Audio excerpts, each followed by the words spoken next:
Hello and welcome to the Sea of Startups, where we dive into the stories behind the startups in Southeast Asia. I'm your host, Kevin Brocklin, managing partner of Indelible Ventures. Now, if you're a founder or funder looking to learn more about what drives the startups in Southeast Asia, this podcast is for you. We're about to sit down with founders to uncover the unique insights into the origins and motivations behind launching their startups. We'll uncover the stories behind the struggles, the ups, the downs, guided from the view of an entrepreneur. So, without any further ado, let's jump into today's show. All right. I am very happy today because our guest is Effon Khoo, the co-founder of kakitangan.com. For Hi, those of everyone. you who don't know, kakitangan.com is an online HR software for Malaysian businesses that helps handle payroll, claims, benefits, leave, and more. Thank you very much for being on the show today, Effon. Thank you, Kevin. Hi, everyone. Good morning. Perfect, perfect. So I'm always interested to know from every founder that I meet, what is the origin story? So take me back. What is your Mhm. founding story? Uh, Before I started Kakitangan, I was working in China for 10 years.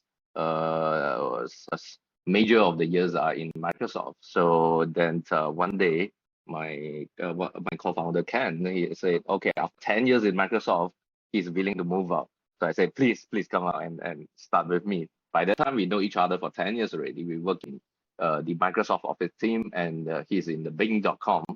So we know our DNA is very much making an office automation software, and it's online on the cloud structures. So we inherit a lot of those kind of engineerings in our DNA, how we actually organize the building the organization, learn from very much of our Microsoft on the people management, scaling up, and so on, and even how do you handle the security. We always joke that Microsoft is a legal company because all the Microsoft customers are enterprises, if they're and they need to be very careful on the security. So okay, I came back to Malaysia, and we said let's make something for the company. So I interview around and figure out what to do. And a lot of people ask us to build a leave application software. So that in US term is called paid time off, right? Softwares. Mhm. Um, so at that time, 2015, there was a time we were looking at US, and there was Zenefits, and we say, okay, let's try it out. So we make a HR software, we give it out to people to use, and we sell medical insurance at the beginning. Things didn't work out. So what happened is then we realized the US market is totally different from Malaysia or even the entire Southeast Asia. So locally, lots of us inherited from the UK way, whereby we have clinics and government hospitals where, and the medication it's relatively way cheaper than the US, right? So the needs of the medical insurance is lesser than US compared. And also, Zenefit was rising due to the time that Obama actually signed the Affordable Care Act. So that was the trend. Okay, fine. So long story short, we didn't make it. Then we start selling the software. So it becomes a Gusto model. So Gusto is a payroll software that was called Zen. For some reason they all called Zen at that time. So so Gusto sells payroll software in US and invested in by Google. So from there onwards until today, the payroll software is actually our top revenue contributor.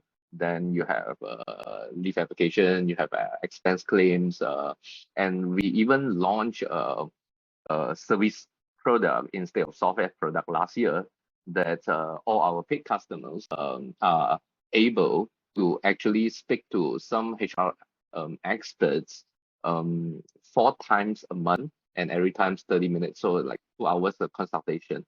Um, what problem are we trying to tackle? For example, there are people issues like my staff don't come to the work for 3 days. What can I do? And how do I do it legally, right? So their lawyers are handling that, and also if I have an expatriate work permit, So we have an expatriate work permit person sitting there and to help our customers. So we go up to that. So from the 2015 until today, we raised 3 rounds of funding. After the founder injected the early injection, we did equity crowdfunding in 2016. So we raised fund from public, which is a fund part that lots of customers actually invested in us by that time. And 2018, the BFM business radio stations in Malaysia, BFM Capital actually invested in us. So that's a corporate fund, where with the people in the profit and the sustainability mindset. And 2021 OSK Venture came in, so there's a VC round. So so we like the fact that we have a different type of shareholder that carry different characteristics and attributes, right? So we learn a lot from that. Today we handle somewhere around 6,000 companies and 7,000 employees actively on the platform. This year we're trying to grow about 50%. All right, so that's kind of the background of Kakitanga. Okay, very cool, very cool. So let me ask you, among these rounds of capital that you raised, is there a drastic difference in the way that the investors looked at the company or scrutinized the company as you progressed? What the questions, the metrics, was there a big difference between each one? Actually, it is. So if you think about it, when we do equity crowdfunding, so people are actually the retail investor on the streets, right? So when they look at you, first thing first, they need to understand what you're doing, and they need to be associated with your brand. So we somehow found the link that actually a lot of them are our customers. So I don't need to explain what are we doing. They know more than me actually. They use it there. They use it every day, right? So the only thing they look at is, all right, I like your product, I like what you are doing. The higher purpose, makes sense to me. Tell me what you are going to do in the next few years. Where do you go, right? So those are the important thing to them, right? On the other hand, the BFM, which is a corporate fund, where they look at it, it's Effon, it's okay you don't make money now, but why are you burning so much money, right? When they kick my butt, I realized, hey, actually, as a HR and payroll software vendor for the SME, there are 6,000 companies running on it. Being sustainable and reliable is actually our social responsible. So if I die, they're in trouble, right? So that kind of like make us tweak a lot. And actually that round of funding, we spent half of it and we handbrake it, and we cash flow positive again. And actually the venture capital actually likes it. Okay. Well, surprised at the time, right? So that was a little bit earlier. Now it's almost every venture capitalist is trying to see whether how sustainable you are at this trying time. But at that time, they look at it, it's like they check around in town and they realize our financial model is the healthiest of all, right? So then that kind of attracts them. But of course, VC being VC, then there's pressure of growing, right? So then we spend a lot of focus on figure out how to grow the number, 2x, 3x, 5x, 10x, and so on. So those are the different characteristics in general. Yeah, I think that's really interesting. I think on one side, the comments about needing to be sustainable, because really HR software is a critical supplier for SMEs. Yep. If that service ends up having problems, payroll doesn't get met. There's a whole heap of other compliance and legal issues that can come from not being able to meet that because of supplier issues, perhaps. It is. In fact, one of the things that we learned and realized after that, I mean, even not even in the beginning, is that the payroll data is so important to the company locally. What happened is normally you have three types of data in the company that's important. You have your customer data, and you have your accounts data, accounting data, and your HR and payroll data. Right. If you lost your customer data to startup is a nightmare, right? Especially like us, we handle 6,000 companies, right? However, there is a lot of SME. Actually, they have way lesser customers. Maybe they only serve 5 customers, you know, or maybe they open a shop. Losing the customer data is not the end of the game. So that's the first type. And accounting data, actually, a lot of companies, when they are small, they are actually still only create the account at the end of the year. They pass the Excels to accountant, and the fun part is the accountant asks the boss, do you want? Are you making loss or profit this year? So then they adjust, they construct an account and pass the auditor, right? So you can wait, some time until the year end. But payroll data, you can't even wait until next month. This month, all your statutory details, you need to get it right. Otherwise, next year, at the government report time, for Malaysia is early of the year, and also the auditing time, you are in trouble. So that's the part that we see a trend to move people from a payroll data inside their laptop to online in this country. In order for a security side of it, in order to get the reliability, the durability, and so on and so forth. Or you call it data availability. Yeah. Makes perfect sense. I think the other interesting thing on what you said about the fundraising is that you now have this set of expectations on getting growth targets. So I'm curious, like to kind of focus on the growth story. SMEs are a difficult segment to reach naturally. Extremely difficult, man. How did you navigate this from the start? Because now you've said you've grown to 6,000, but how did you get those first 100, and from that 100 to go up to 1,000, etc.? The beginning, we didn't know that until one day we read an article in Quora, and they compared. There was an article comparing multiple types of business model, and they realized the SaaS company, the online software for SME, is the hardest business model to break even. It's not even in Malaysia. Yeah, and that's where we step in, right? It's not even in Malaysia, but it's a global recognition of that understanding, right? So we used to try to find different channels to acquire leads, and eventually one day we realized we become a major major channels for other people to find leads. So times move on.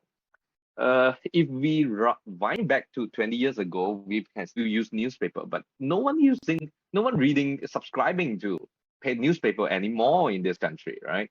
So at the moment, it become more and more digital marketing. So when you are small, 0 to 100, before the 100 era, I think it's very much on the founders. You need to go out and do the sales work. You need to talk to the customers. Otherwise, you get a marketing folks, you get a sales folks, they don't understand. They don't know how to sell the customer better than the founder. If founder cannot sell, the rest of people cannot sell. So you need to start going through that journey, learn about the customer insights, tweak your product and services accordingly. Eventually you'll get to the first 100. For 100 to 1,000, you can't do the work anymore, right? So you need to slowly pull out. You need to start assembling your sales team accordingly. So that's the time that you try to figure out, okay, shit, where do I get more leads? Besides that, I'm already exhausted, all the potential lead you have on hand in the contact books, right? So then the common one is actually digital marketing, right? So then we start playing with different budgets every month, different type of campaigns. We try to figure out what's the cost of acquisition, and actually that's very much on the lead only, not even up to the customer spend cost per customer acquired, right? But that's the journey from cost to acquire lead to cost to acquire customers. So Then after a few years, it continues to grow, but then we realize that digital marketing has a bottleneck. There's only so many people searching for the payroll or pay slips, this kind of wording on Google, right? So the more you sunken into it, then the ROI at a certain amount starting to drop drastically. All right. So then okay, don't go over there. Um, that time you need to start doing more things. Likelihood it's offline marketing. You arrange trainings, you arrange HR summits, you arrange the even billboards or radio if you have budgets. So that's the journey to get to that. Of course, another uh, way is to develop the resellers. We think payroll outsourcer is quite still okay, provided if they likes to use your product. But typical software resellers is still in mixed message we are receiving. Lots of them prefer to sell desktop software with the license key instead of online. There's a bunch of psychology behind it. Those are the other channels. In general, when you're growing up, it start to get a multiple strategy, and likelihood there's no one but kill all. Yeah, there's not really one size fits all. I think there's a couple of things that you said that I think is worth re-highlighting. One is, you said that getting those first 100 customers, it really falls onto the founder. And I think that's a really important message for any founders out in the audience listening, is that you really have to be part of the sales team in order to understand that process, so that when you do start hiring, you can actually understand and be able to train up, do that onboarding, and be able to kick that into gear. The other really interesting thing that I heard you say was talking about, as you're doing digital marketing, over time, eventually you hit a ceiling where that ROI starts to dip off. And I see a lot of people that just assume that the customer acquisition costs via direct digital marketing channels will stay constant or drop. And it's just not the reality. The ROI inevitably ends up dipping over time, because I always use the analogy of trying to pick fruit off a tree. Eventually the low hanging is gone and you have to climb further up, and that's more expensive. So that's a lot of us actually as a founder. We are trained to put CAC and LTV metrics on. Frankly speaking, it will change again and again and again. So it's okay that you put it on. That's like, okay, when I see the historical, how does it look like? But don't ever assume it will be there forever. Yeah. The moment you grow higher, it comes to a different numbers, even from month to month. Yes. And I think from an investor standpoint, they want you to look at those unit economics. They want you to understand those metrics.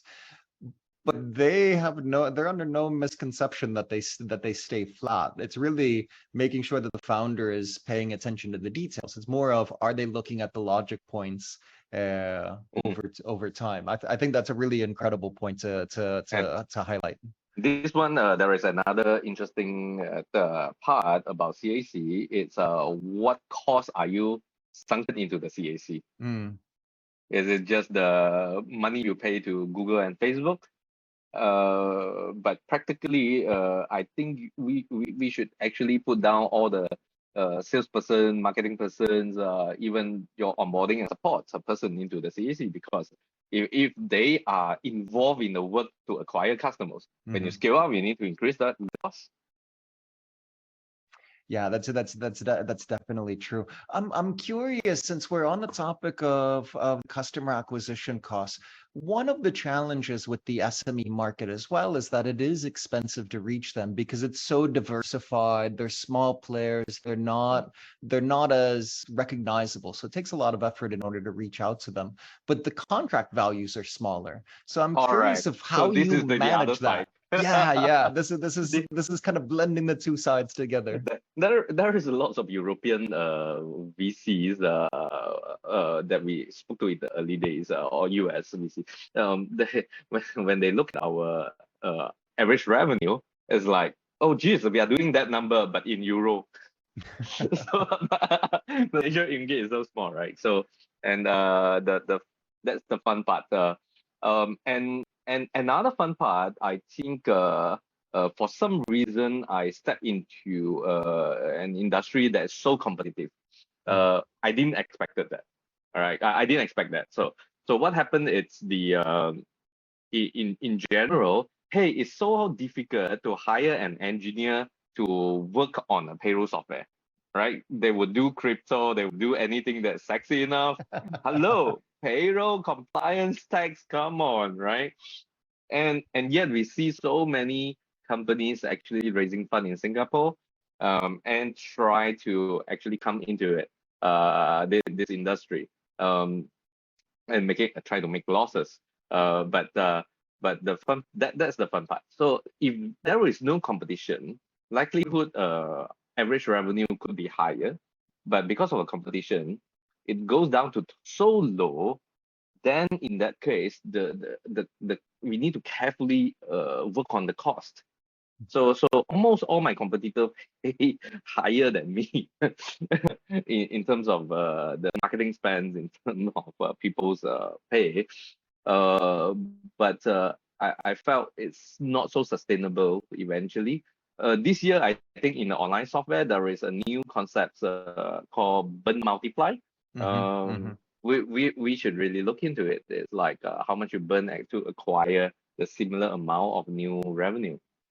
Yeah. I think I can't remember if it was David Sachs or Jason Calacanis that ended up pushing that out. But it's gotten new light as of now because as everything's going up and to the right, no one's really staring at the cost metrics as much as they should. They always should. Always should. But now that things are a little bit different, certainly is getting more emphasis. I'm curious. One more question on the Actually, marketing Kelvin, side. Kelvin, there's one more things that make it challenging. One is the high acquisition cost. One on the other side is the low revenue. But one more thing is the scaling speed. Mm. So if you look at the consumer and e-commerce operations in the trading situation, because thanks to the online platform, it's relatively easier when you to scale up. So when you put down the marketing budget, you try to drive the numbers, that could suddenly scale up a lot. Similar thing to enterprise business, where you have salesperson go and lobby, you could have 3 million revenue and suddenly you hit a jackpot of another big deals, right? SME, you can't do it that way. You are talking about how many new companies you are capturing every single month. When you translate that number back to your operation, that means the entire complication of the scaling involve of multiple people. So that, and hiring people takes time. Hiring good people takes more time, and train them and onboard them, right? So this is another part that we need to look into. It's tough business. I wouldn't disagree with it. In fact, I think lots of our competitors didn't realize it's so tough when they come step into it. I always tell them this, and they probably thought I'm actually frightened them away, but that's the reality. So let me ask you a question on the product side, because there is a significant amount of localization required because of the legal issues, the compliance issues, the tax issues, all of these different very localized characteristics of payroll and HR. How do you position for this when you're competing for market share in Malaysia against perhaps either local players or foreign players? And then relatedly, when you look further into the future, years into the future, how do you incorporate that into a potential expansion strategy? Yep. Almost every Singapore VC talking to us, the first question is when are you expanding to other markets? I, I like you guys, I like your product, but revenue growth, can it be faster? Can you scale out to multiple markets? Mm. Um, so this is the strategy play, right? So I think there is two play that's most commonly we have in the industry. One is okay, let's try to build multiple markets, and hopefully exit plan is sell to someone that is interested to buy Southeast Asia story. So I have a couple of countries using this software. um the drawback is, I find a dilemma in that kind of situation. It's when you are not ready and you try to grow multiple market at the same time with the product complication that's so localized. Mhm. It's really gambling, right? So at the given time, you are having a software, you try to build 7 to 8 markets of payroll, and you have 7 to 8 country managers around. Good luck to you. All right. Hope they do magics. so that so it's very far from when we talk about we hope that we actually become a sustainable company for our customer, that we are a reliable vendor. Because of this, when you put that kind of risk into it, it's very hard for them to become a leader in a country when they do multiple market. Mhm. So this is pros and cons on that side. We eventually chose another route that we thought, okay, fine, let's choose one country which we can do the best, right? Inside of this country, probably we can get more funding. We can our founding team or our management team can get better talents comparing to our competitors with relatively more cost efficient. And number three, we have a better local connections of network, right? So we work with local association, chambers, people. We work with the banks. We work with the government, statutory departments, and so on. So we when we try to identify and work on this, our goal is different. Then our goal is said, can we be the leader in this country? So today, a lot of people say kaki tangan, it's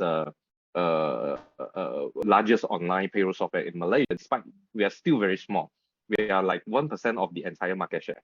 But what we are trying very hard to do is to become top 3 or the best number 1 in another 5 years time. Then in that situation, you would have the power to put more products into the customer base and talk to any partners like banks or governments to open more different opportunities. So this is the strategy play we are having here. Okay, so essentially going deeper into the domestic market and perhaps extending the product offering in order to drive up ARPU, the average revenue per customer, and use that as a primary revenue driver. Yeah. ARPU is one thing. Another thing, it's also it's the controlling. That in China there was a book called Monopoly. So one of the idea is, if you are controlling a big chunk of market share, a high likely chance you can actually control the pricing of this product in this country. Mm-hmm. Right? So that's the thing that we are trying to get into eventually. Okay. And do you see SME remaining the core market, or do you see either going down to the micro or moving up to the enterprise? In fact, we have lots of micro. We even actually gave micro companies to use it for free. Okay. So of course we haven't monetized from it. We're still trying to figure out how to monetize from micro. because a small amount monetized, might as well you don't monetize. But yeah, my cost of accounting is higher than the revenue. Then there's no point.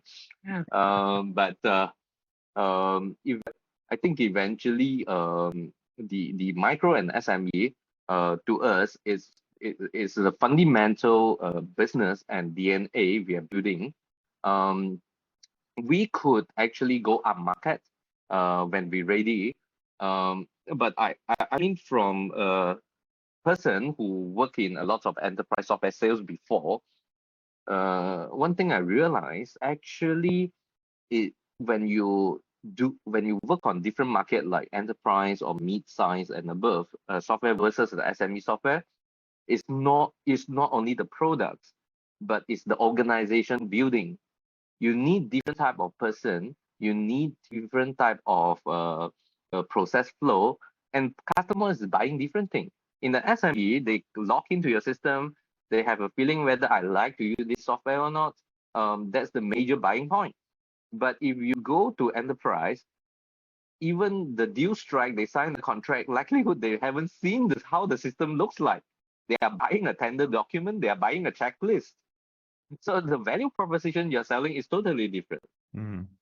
So at the end of the day, I think it's easy to copy product, but it's not that easy to copy an organization. You need to build it up. I think that's a good point. I oftentimes see founders being very Optimistic about that. closed Yeah. publicly about what the product is. Anybody can copy a product. Anybody can go online, sign up for an account, kind of work backwards. But that's not where the secret sauce is, generally speaking. It's oftentimes on the organization of how you're going to market, how you're strategizing, how you're actually building, more so than just the product itself. Yeah. It's actually a lot of us, entrepreneurs are hopeless optimists or even business owners. When you step into from one domain to another domain, enterprise and SME market is very, very different. It's very different. So let me do a little bit of a forward-looking conversation here. So when we start thinking about the definition of success, how do you define success, either as a product or as an organization? And how has that evolved over time from your founding days? The at Actually at the very beginning, we were just eyeing on the influence and impact that we can bring to the society. So at that time, the very early stage is we wanted to help a lot of Malaysia SME. So that was the beginning. So when we talk about, okay, are we success or not, then the success judgment is whether are we helping a lot of company. So eventually then we start try to put down a number. At the time that I was hoping to change 60% of the, I hope 60% of Malaysian company using kakitangan.com. Now maybe we tune it down back, say I hope to have 30% of companies in Malaysia actually use kakitangan.com. It's still far from where we are now. We are 1% of the market share. So that is actually I mean, as an individual or as an organization, we think that's kind of a success.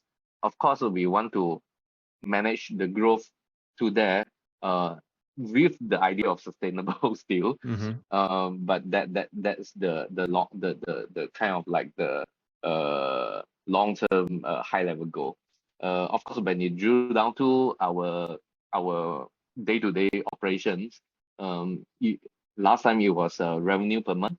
Then it gets nailing down to little details like monthly new acquisition, monthly renewal, monthly retention metrics. We started to run NPS tracking.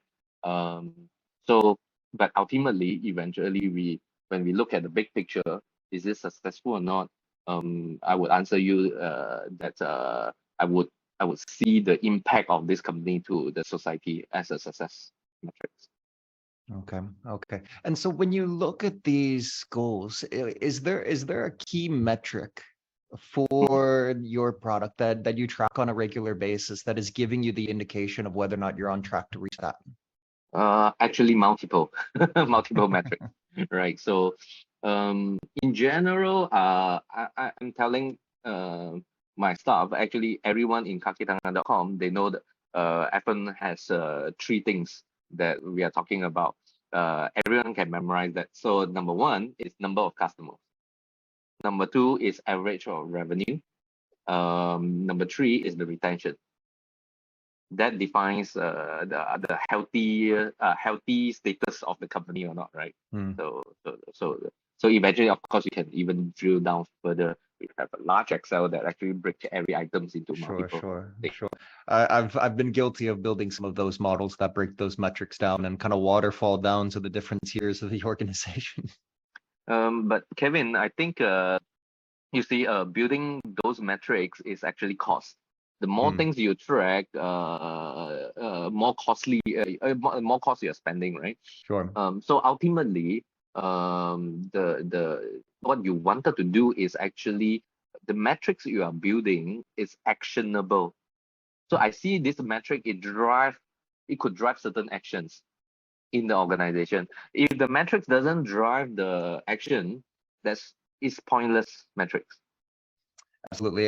There has to be some sort of cause and effect. There has to be some sort of action that leads to the result, and that's what you're using a Correct. metric in order to measure. Correct. Yeah. Metrics is not important. Actions is important. Yeah, absolutely. So on that exact topic, what is one specific thing that you must get absolutely right in order to maximize your odds of hitting your goals? Don't die. Don't do funny things. Screw up this company. We are all hopeless optimists as an entrepreneur, right? So, but we need to have enough disciplines in financial and people management. People management is important as well. Yeah. Okay, perfect, perfect. Let me move into the closing section where I have a couple of standard questions that I ask everyone.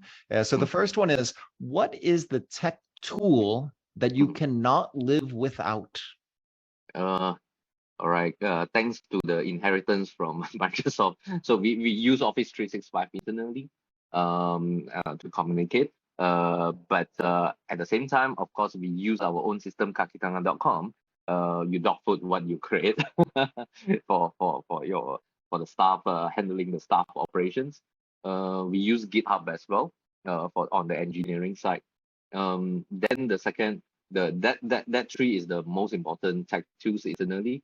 The second level, it's the CRM. We are using HubSpot at the moment, and the accounting is QuickBooks, and the charge fee that handles the credit card licensing.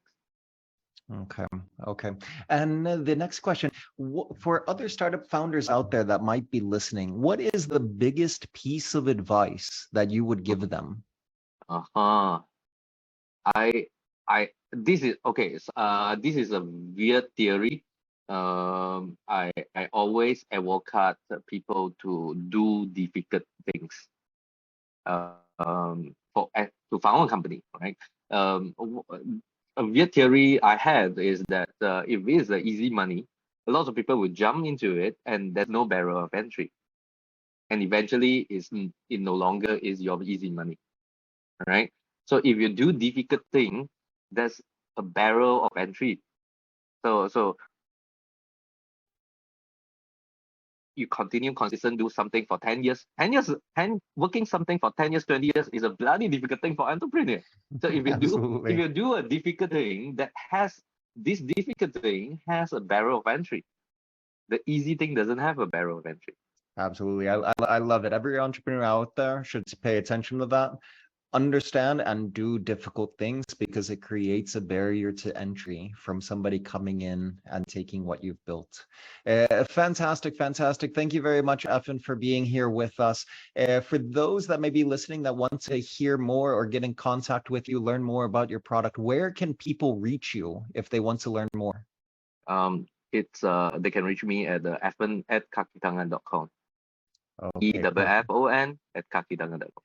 Perfect. I'll drop that in the show notes as well. Effon, thank you very much for being here. Very much appreciate the conversation.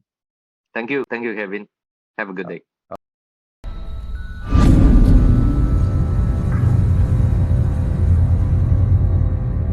All right, that wraps it up for another fantastic episode of the Sea of Startups. If you've enjoyed this episode, please share it with a friend. Go onto iTunes or wherever you get your podcasts and leave us a review. It's the best way for us to get discovered and to have these startup stories reach a broader audience. If you have any suggestions or would like to get in touch, you can email me at kevin@indelible.vc. As always, I'm your host, Kevin Brocklin from Indelible Ventures, and this is the Sea of Startups.